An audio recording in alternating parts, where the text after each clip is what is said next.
Howdy, folks. This ain't our usual big city, slick talking, critical thinking podcast. This here is Trapper Keeper, our Mountain Monsters recap show. A recap show for a show that hasn't aired in years and is hidden in the shit pile that is Max's streaming catalog and other places for free, but we can't talk about that. Anyway, this episode is going to be on the Mothman of Mason County. This is the big one, baby. We're talking big time. It's our best friend, the Mothman. We've done a couple episodes on Mothman, haven't we? Yeah. Mothman's come up a few times, though. Mothman's come up a few times. However, our big Mothman episode, which I was in charge of, is on episode 7. So it's our early. Yeah. We in the dangs now. But yeah, if you want the full rundown on Mothman, the lore around it, but also I think that one I talked about like beef between like paranormal investigators as well. So if you want beef, Mothman tea, Mothman body tea. So that's the episode to listen to. But we're talking about a different Mothman episode. Yeah. Ben, an episode fly away. Of Mountain Monsters. So Mothman, as we all know from Mothman, he's like kind of a bear eagle, you know? So half bear, half eagle. Okay. So anyway, they don't say that in this episode, but you know, I was having, that was my prediction, was that they were gonna like kill with like bear eagle. But you know, we start off our usual mountain monster starting in the Ames mobile. They're investigating sightings of a winged creature with a 12-foot wingspan and bat-like wings, according to Trapper.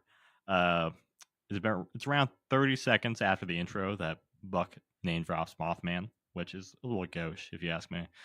We wouldn't do such a thing. Never. Jeff intros the Mothman stats. He's 7 to 8 feet tall, so he could be like a good, very tall NBA player. 10-foot wingspan, 500 to 600 pounds, lives in caves, loves bridges, and of course is an omen of disaster. Anything to add as our house expert there? And he's also my best friend. He's my best friend. Well, speaking of NBA basketball player, what basketball team would you want the Mothman to be on? I mean, bearing the fact that he is sort of like also like a UCM that's like an omen of doom. So you'd be dooming your basketball team as well, which is why I like to volunteer him to be on the Warriors.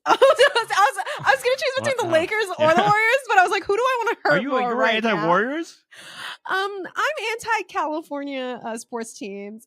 I don't like the Dodgers. I tolerate the Giants because of my family. I tolerate the Niners. I don't ever want to look at the Raiders. Okay. Well, the Raiders are no longer in California. Not an issue. I don't think about the Kings that often as of Mike Bibby leaving in 2004. I don't know. But yeah.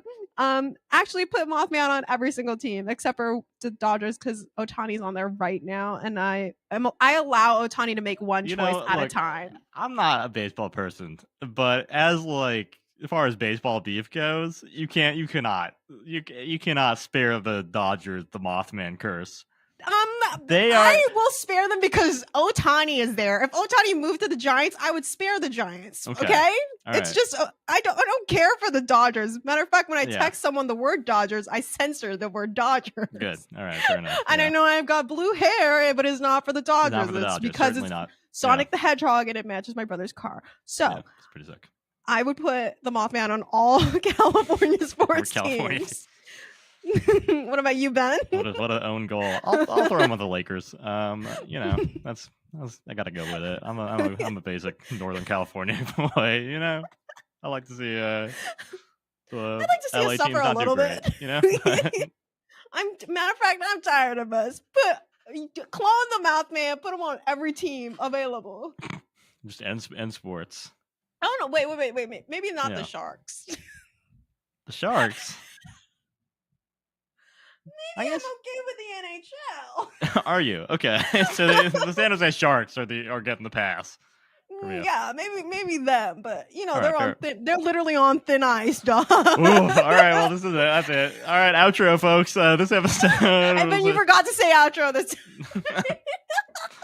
right, this is gonna run a little long, I guess. All right, so Mothman is gonna doom us all to death. So as moving on from that tangent, I have another tangent because I heard. Look, I got heard 10-foot wingspan. I was like, nah, no fucking way, no way, because I know a thing or two about birds. Okay, not that much, but the largest wingspan we know is the wandering albatross, which is around 12 feet, right? Uh-huh. And like an albatross weighs around 26 pounds on average. Mm-hmm. Okay, I see where you're going. 26 pounds, right? Not a whole lot of weight. And I found a Live Science article that estimated that a 5 foot tall, 150-pound human would need a 20-foot wingspan. Okay, that's a lot of wing. That's like, bigger than the width of my apartment, probably. Uh-huh. So if we're putting some basic math here, right? We're talking like a 600-pound creature, right? Yes. That would require an 80-foot wingspan.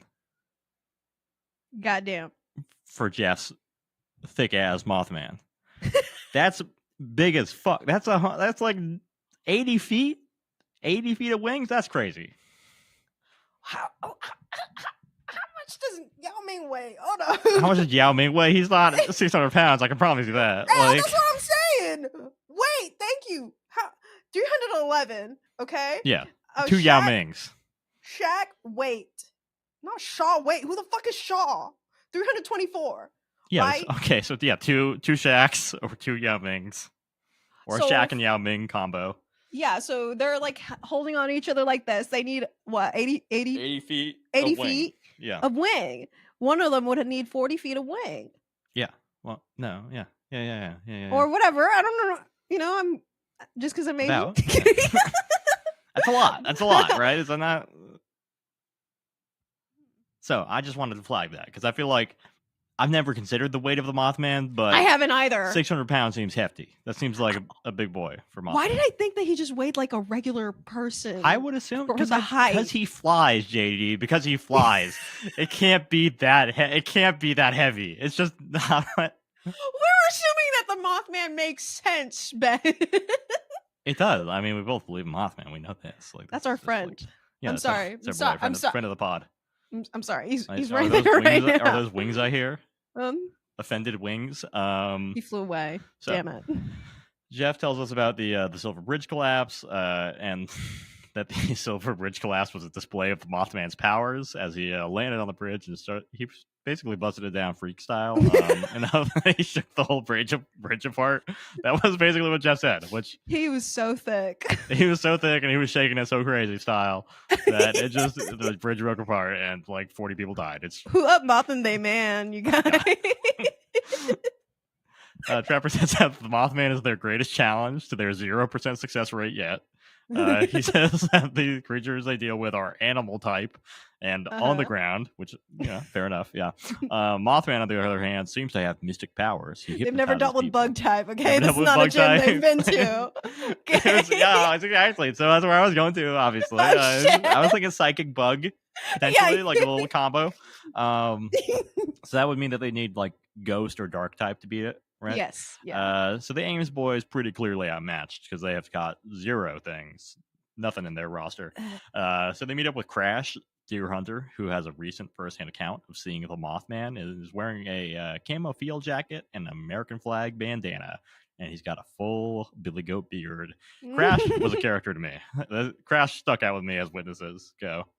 Yeah. I did. I also did like his name a ton. Crash is sick. I mean, Crash Bandicoot. We've got Crash Bandicoot in the house right now. Famous Crash is Bandicoot. The Crash. Those are the 2. Crash saw the Mothman on some power lines and was struck by its haunting eyes. Trapper explains that birds can also fly and that owls have big eyes. Crash retorts that he knows what a bird looks like and says the Mothman had a wingspan of 8 feet, which is even fucking smaller. Way smaller. Again, he is not a butterfly guy. So we're talking that's like what? I don't know, like an owl. I don't know. It's got it can't be. Guys, you're stirring Ben up.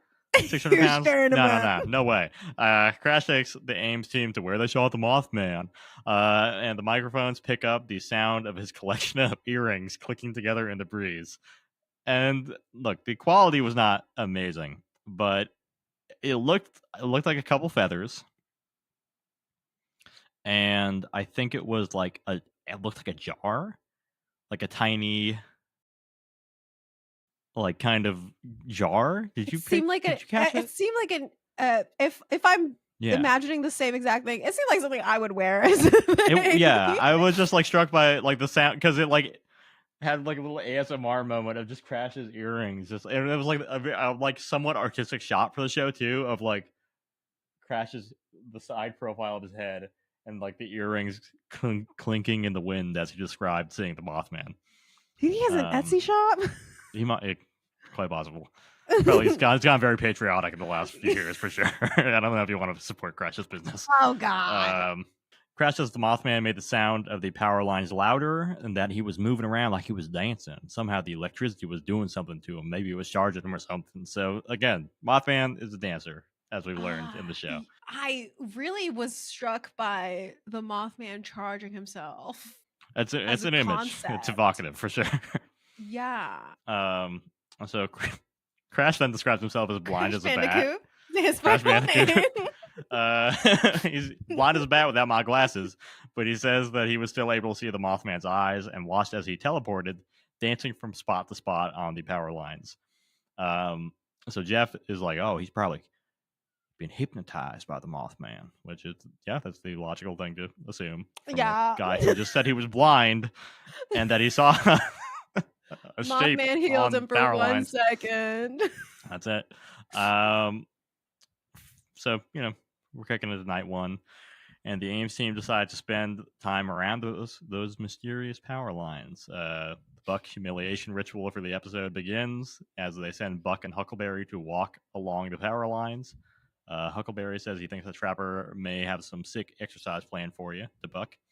As Jeff and Trapper stand watching them walk on the thermal camera, another heat signature comes into view. Trapper instructs Huckleberry and Buck to walk into the woods to investigate, and they begin to hear Mothman calls near them.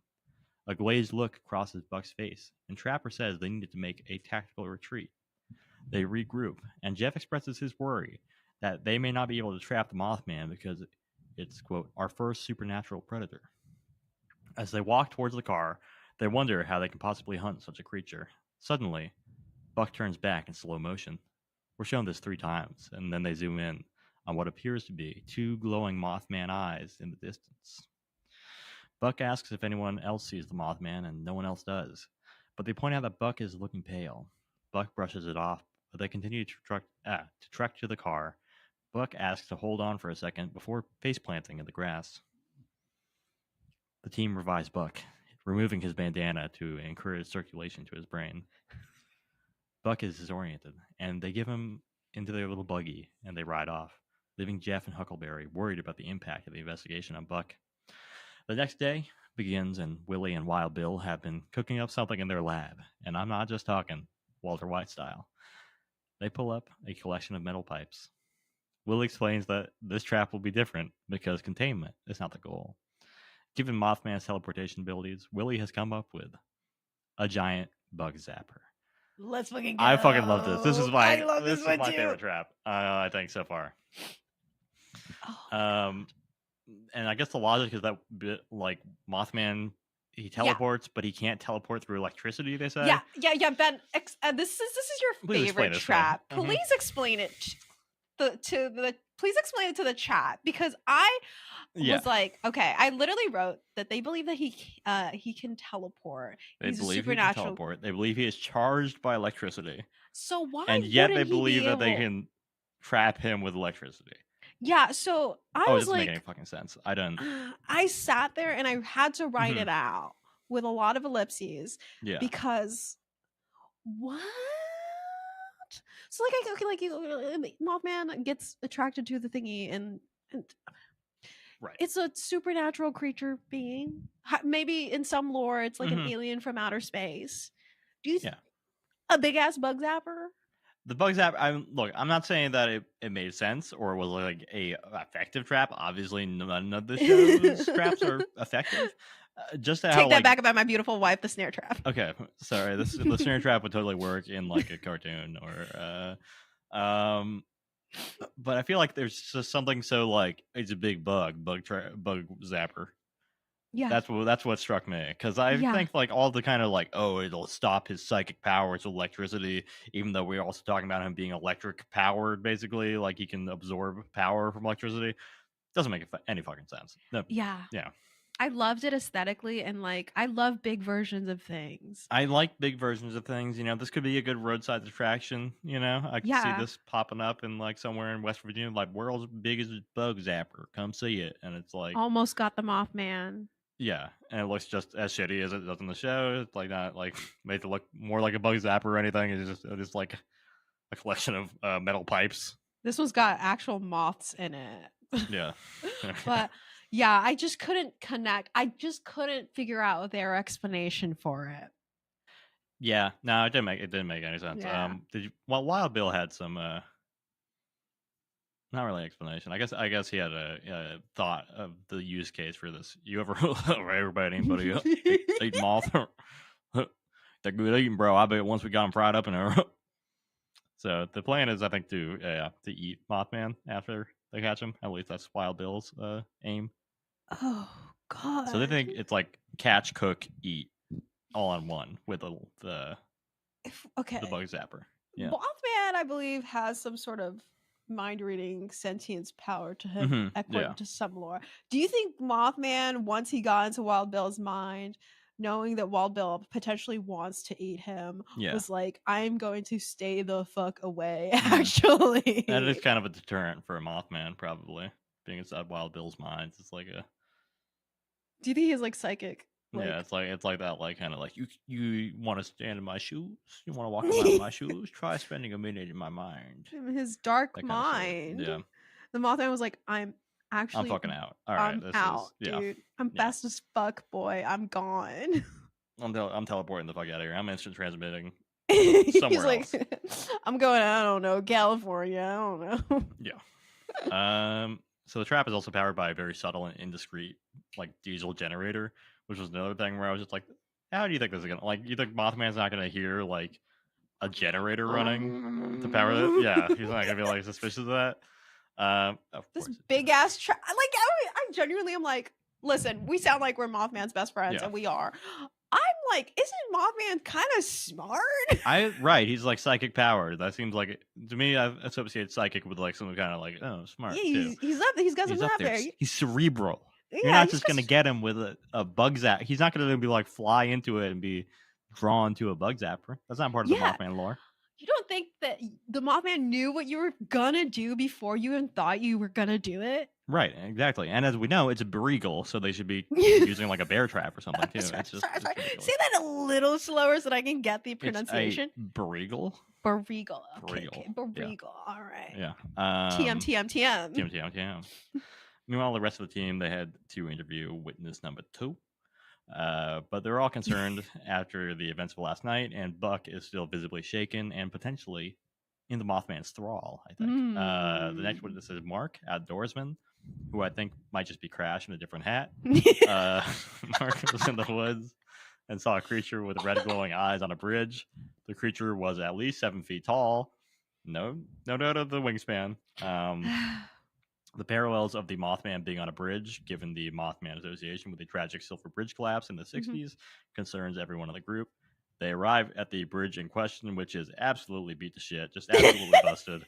Not functioning in any transit capacity. I don't think even like safe for human use at all. And it's so bad that the group has to acknowledge it too, pretty much. Yeah. Yeah, that was hilarious to me. Actually, that entire sequence. This was like the first time I've seen them like shit on a witness. Really, yeah.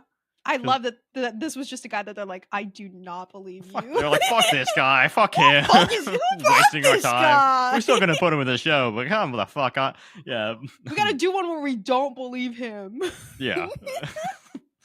So Buck says that bridge is way too little to hold anything, especially someone my size, and the Mothman is supposed to be bigger. There's no way that'd hold. I think that's anticipating that Buck, that Trapper would try to force Buck to climb on the bridge. In my mind, I was like, he's trying to like put this off. Buck is skeptical of the story, and yeah, so is Jeff. And Jeff is skeptical, and he asks Mark how big the Mothman's wingspan was, and he says 12 to 14 feet. And Jeff, in a separate talking head, says Mark's story is not adding up. Some of the things he's telling us just couldn't be true. I think he's seen an owl. What fucking owl has a 14-foot wingspan, Jeff? Also, 14 foot, still too small, but bigger than your fucking 10-foot wingspan shit. Come the fuck on, Jeff. There's okay. Yeah. The one that gets mistaken for the most for Mothman is this what is this sandhill crane or something? Sandhill crane, yeah. Sandhill crane. How big is a crane weight? Wingspan of sandhill crane? Oh, they're big. They're tall birds. I think they're like 5 feet tall at least, or something like that. Yeah, it says wingspan is 5 feet to 6.5 feet tip to tip. They stand 3 to 4 feet and weigh between 7 to 11 pounds.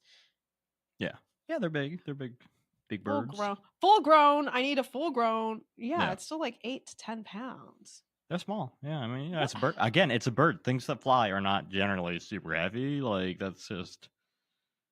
I'm not seeing those 600-pound Mothman flying around here. That's crazy, Jeff. That number, yeah. But the fact that you're being like, things aren't adding up. This couldn't be just. This doesn't sound like a moth. Shut the fuck up, Jeff. Shut the fuck up. That's coming from me right now. This is. I had a prediction about this guy. Yeah, well, Jeff.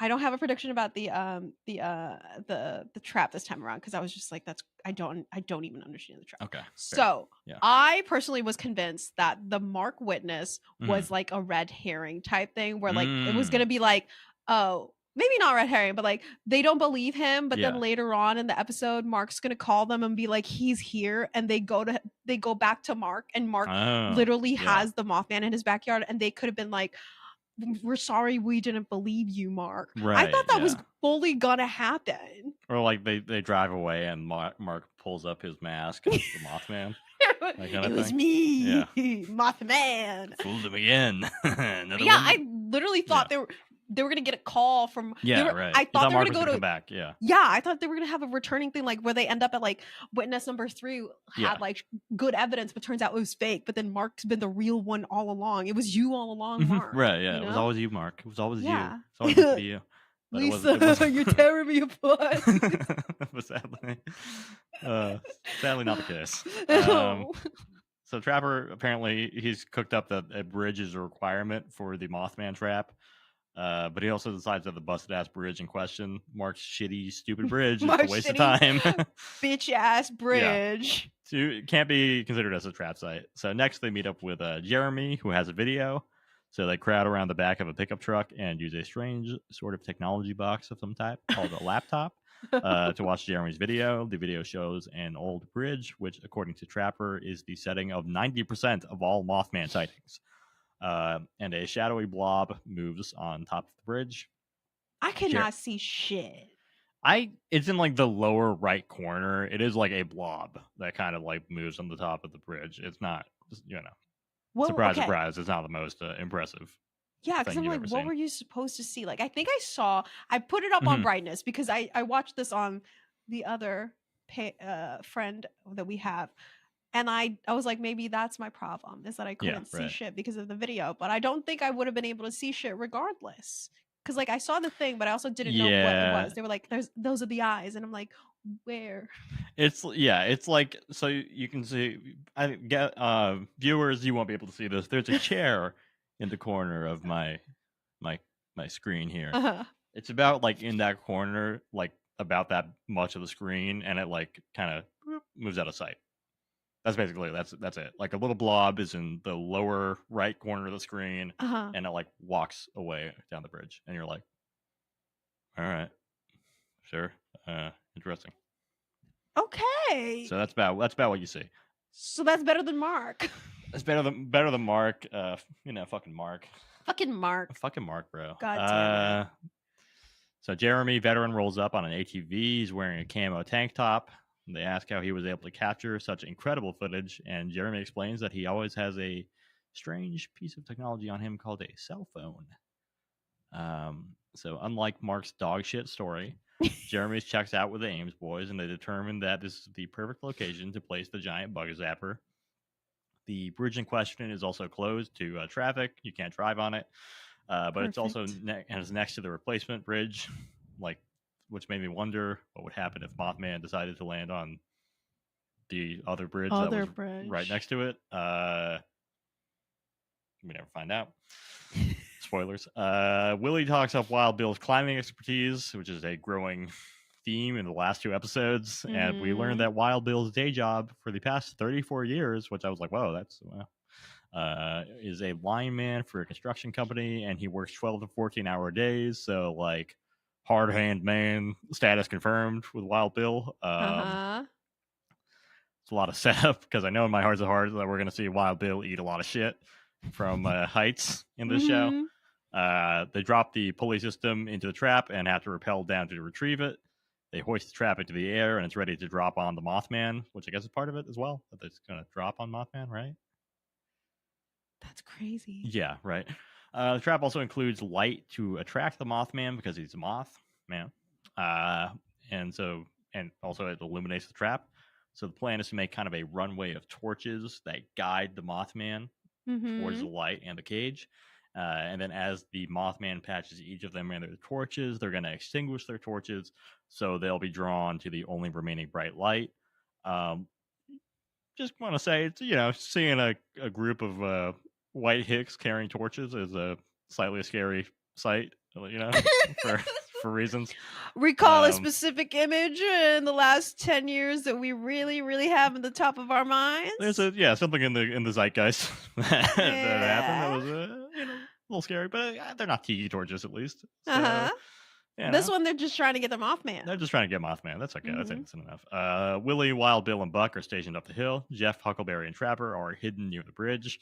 As they hike up the hill, Buck begins to cough. Willie and Wild Bill check in on him, and he reassures them that it's just his back, which I was like, all right, that's not really what happens when my back hurts. But then Buck sees 2 glowing red Mothman eyes up the hill. Buck radios into Trapper to let him know he's seen something, and Trapper is like, Buck, get the fuck off the fucking radio. Give it to Willie in case you faint Willie. Again.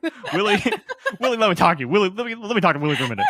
Like, so funny. That was hella funny. Whereas it's like, Buck ain't shit. Willie Buck's gonna fucking faint again. Like, don't give him the goddamn radio.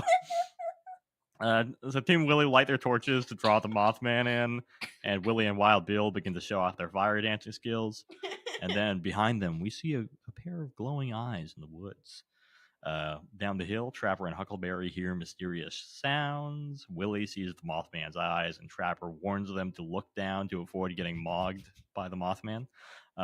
Jeff then notices that things have caught on fire. It turns out that Wild Bill and Willie's torches, which they extinguished, they were very sure that they extinguished them when they saw the Mothman, were relit by the Mothman's psychic powers.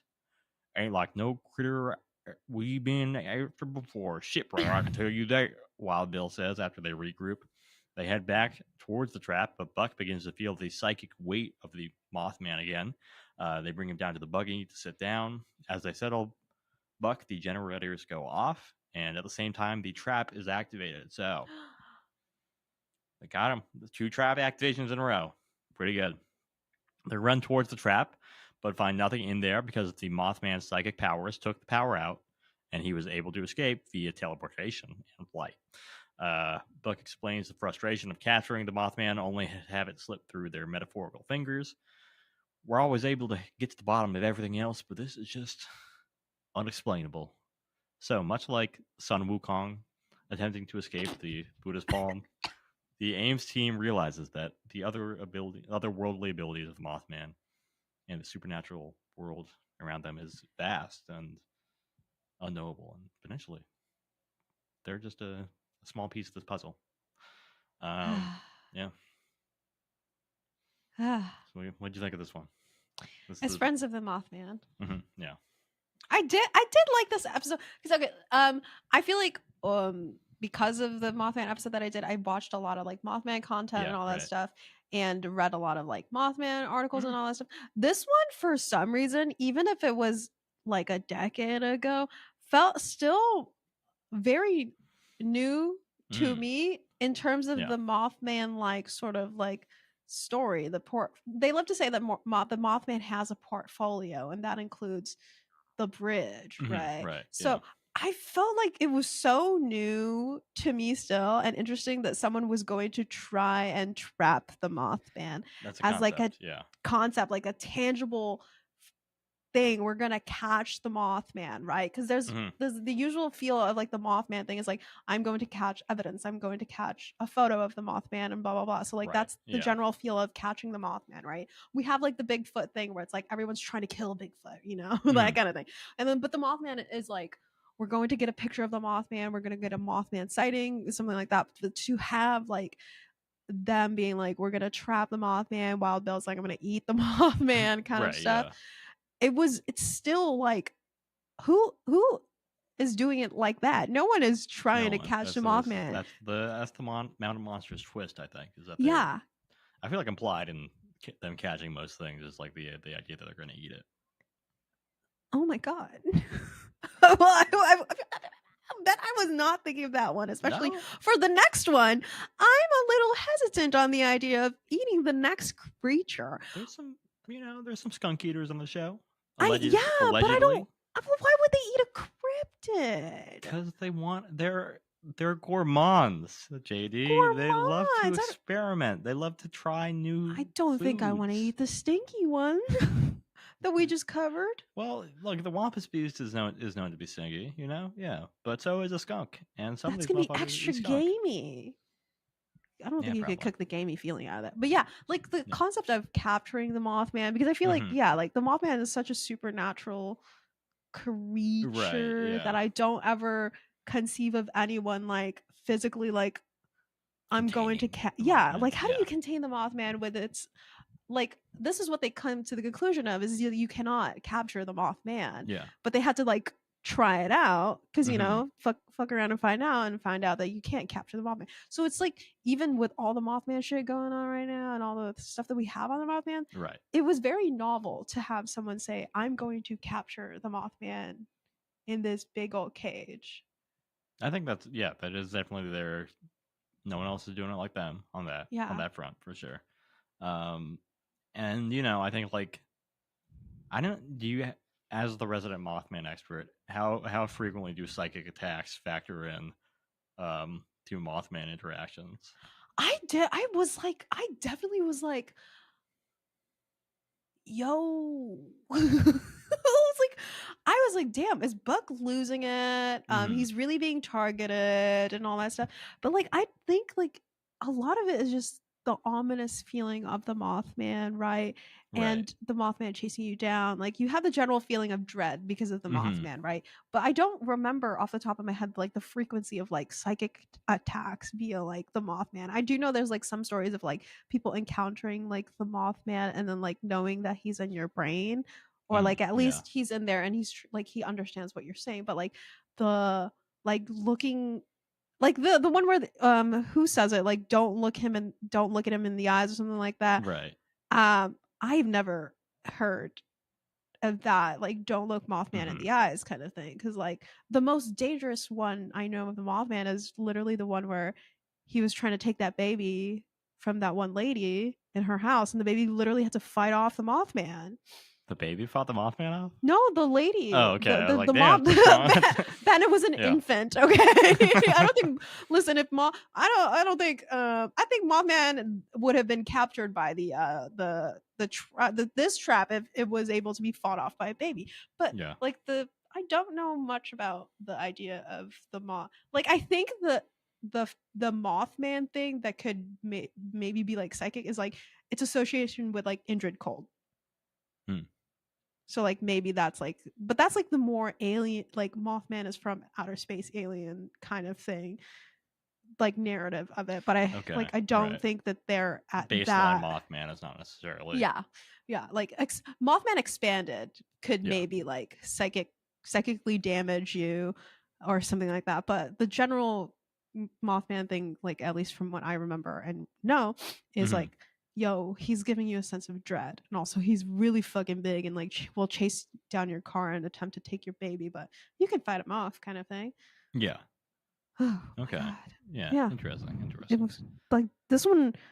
I think this one so far of the 5 that we watched has been like my favorite and the most interesting to me. Maybe because it's like the one that like I know of really well. Right. But like I would have thought like the ones that I don't know anything about, I'd be like very interested in.